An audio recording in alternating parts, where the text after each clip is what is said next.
Testing out the old diesel heater here, the Chinese diesel heater. 116 bucks I paid for it. And it is blowing out some hot air. You can't even have your hand in front of that. I'd say that would heat a garage. 12 volt battery. There's the diesel there.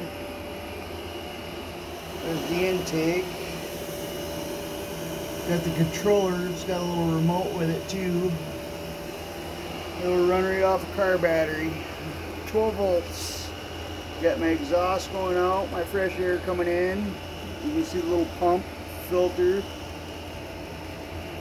going right down to the diesel. I would say she works pretty good.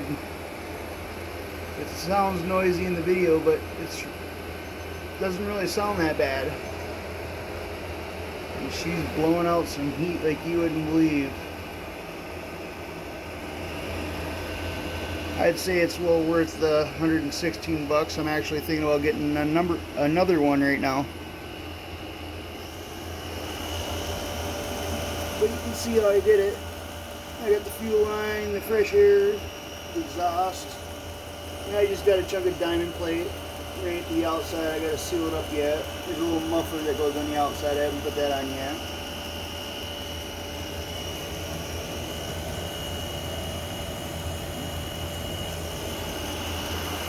Yeah, I'd say it's well worth it.